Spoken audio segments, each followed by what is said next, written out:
ನೀನೇ ಗೆಸ್ ಮಾಡು ನೋಡೋಣ. ಕರೆಕ್ಟಾಗಿ ಹೇಳಿದ್ರೆ ನಿನ್ಗೊಂದು ಒಳ್ಳೆ ಗಿಫ್ಟ್ ಕೊಡ್ತೀನಿ.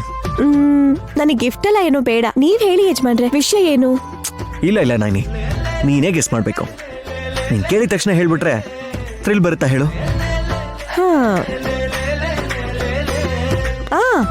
ಐರ್ಲ್ಯಾಂಡ್ ಕಂಪನಿ ಡೀಲ್ ಓಕೆ ಆಗಿರುತ್ತೆ. ಟೆಕ್ಸ್ಟೈಲ್ ಕಂಪನಿಲಿ ಲಾಭ ಬರಕ್ಕೆ ಶುರು ಆಗಿದೆ. ಅಯ್ಯೋ, ನ್ಯೂಸ್ ಹೆಡ್ಲೈನ್ ತರ ಇದೆ. ಅದಲ್ಲ, ಸಾಫ್ಟ್ವೇರ್ ಕಂಪನಿ ಸ್ಟಾರ್ಟ್ ಮಾಡ್ಬೇಕು ಅನ್ಕೊಂಡಿದ್ರಲ್ಲ, ಪರ್ಮಿಷನ್ ಸಿಕ್ಕಿರುತ್ತೆ.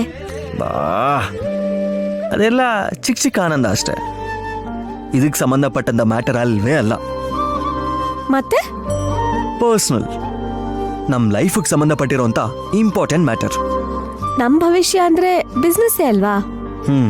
ನೈನಿ, ಆಫೀಸ್ ಕೆಲಸ ಆದ್ಮೇಲೆ ಮನೆಗೆ ಬಂದ್ಮೇಲೆ ನಾವು ಮಾಡೋ ಕೆಲಸ ಏನು? ಮಕ್ಕಳು. ಹಾ ಅಲ್ವಾ? ನಾನಂತೂ ಕ್ಲೀವ್ ಕೊಟ್ಟಿದ್ದೀನಿ. ಅರ್ಥ ಆಯ್ತು.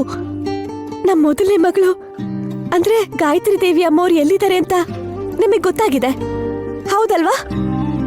ನೀನ್ ನನಗಿಂತ ಜಾಸ್ತಿ ಎಕ್ಸೈಟ್ ಆಗ್ತಾ ಇದೆಯಾ? ನನಗೆ ಅಷ್ಟೊಂದು ಡೀಟೇಲ್ಸ್ ಏನು ಗೊತ್ತಾಗ್ಲಿಲ್ಲ. ಒಂದ್ ಗೊತ್ತಾಯ್ತು. ಹೌದಾ? ಏನ್ ಯಜಮಾನ್ರೆ? ಆ ಲೆಟರ್ ಬರೆದಿದ್ದು ಯಾರು ಅನ್ನೋದನ್ನ ತಿಳ್ಕೊಂಡೆ ನೈನಿ. ಯಾರಂತೆ? ಗೆಸ್ ಮಾಡು ನೋಡೋಣ.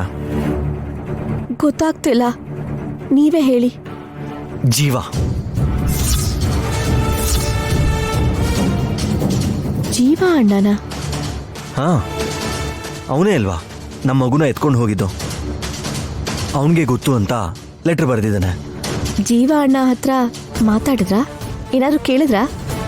ಇಲ್ಲ, ಎನ್ಕ್ವೈರಿ ಮಾಡ್ಕೊಂಡು ಹೋದಾಗ ಅವನು ಬರ್ದಿದ್ದಾನೆ ಅಂತ ಗೊತ್ತಾಯ್ತು.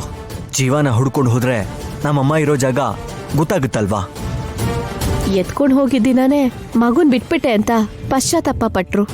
ಅದಾದ್ಮೇಲೆ ಮಗು ಎಲ್ಲಿದ್ಯೋ, ಹೇಗಿದ್ಯೋ, ಏನಾಗಿದ್ಯೋ ಗೊತ್ತಿಲ್ಲ ಅಂದಿದ್ರು. ಈಗ ತಿಳ್ಕೊಬೋದಲ್ವಾ? ಗೊತ್ತಿಲ್ಲ. ಹಾಗನ್ಕೊಂಡ್ರೆ ಹೇಗೆ? ಯಾಕಂದ್ರೆ ಆ ಲೆಟ್ರ್ ಬರ್ದಿದ್ದು ನಾನೇ ಯಜಮಾನ್ರೆ.